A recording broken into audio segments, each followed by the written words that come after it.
All right, guys, we are back out here at the Flash DSM. I picked up a valve cover gasket just because I know I need one. I just finished fishing through the wiring harness back through the firewall. So we're just gonna come on. There's a lot of wires in this. So got my work cut out for me today. I'm hoping I can have it running today. That's my goal.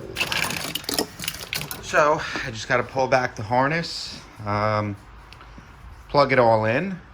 But as you can see, one of the smart things that I did before I took this car apart and before I took this wiring harness apart was I labeled every single plug. It is absolutely a must if you're taking an engine out or anything. Little piece of tape, take a pen, take a Sharpie, your transmission, look, trans, just so I know where it goes. These are custom plugs. This goes to my boost controller. What is this one? This is my oxygen sensor. Then these two also go to my transmission, and then you have a whole bunch of other wires that need to be fished around and plugged back in. This is for starting purposes only. Eventually I will go through the harness again and mount everything nice and cleanly inside to probably a switchboard, some type of switch panel with relays and everything. So right now it's just stock. I topped off the oil because last video I told you I did spill a whole bunch. You can see how wet the ground is. I lost about, I would say 3 to 4 quarts on the ground that I had to clean up, and it was not fun. So I just topped off the oil in the motor. Once I get all the plugs into play, I'm going to try to crank it over and just see what happens.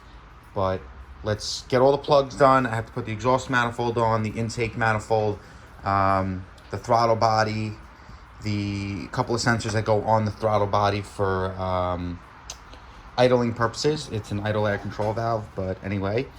The passenger and driver front has brand new axles. Can't really see them. It's got brand new axles on both the front, and I'm ready to go. So I'll be back in a second. Well, I just got all the wires hooked up. Unfortunately, my coil pack's got to be down here for now. Yeah, so now what I'm going to do is I'm going to put the intake manifold on. I just removed all of my protective tape. So as you can see down in there, nice and clean. After 5 years of sitting, 5 years of sitting, there is nothing in there. That's why you have to put tape on it. As soon as you get the engine, put tape on it. Put something to cover it up. So I'm going to throw my intake on. It's just a stock 1G intake. Got my throttle body with my air intake temperature sensor. Throttle body elbow, I'm sorry. And my throttle body itself with a block off plate. So I'm not going to be hooking up my idle air control valve. I don't really care. I just want to get the car started. So less things to really hook up for now.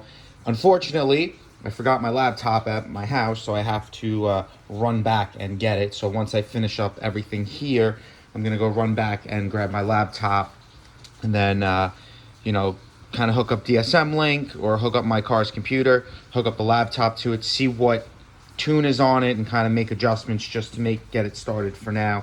I have, some other sensors and stuff here, some relays. This is my flex fuel sensor. I'm going to use the plugs that came out of it 5 years ago. They're actually still good. They're NGK Iridiums, the number 6s. So they're still good. So I'm just looking to run it. I'm not looking to drive it. So, all right, I'm going to put this manifold on, and I will be back in a second. Getting closer. So I got the intake manifold on. I have to wire in the map sensor.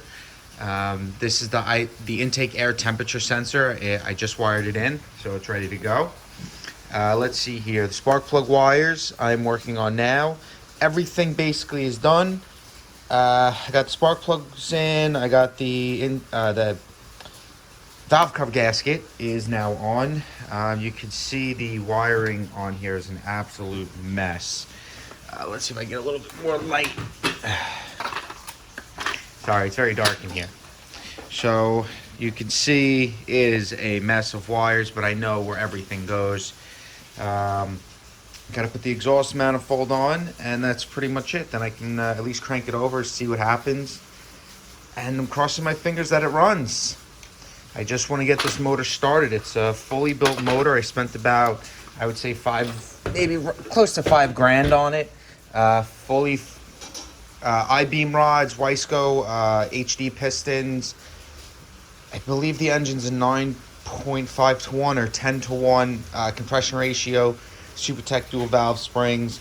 If you check out my build thread, you could see everything is listed in the build thread of what has been done to this engine.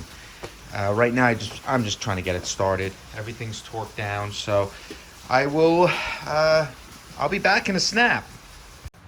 Yeah, that's right. She's cranking.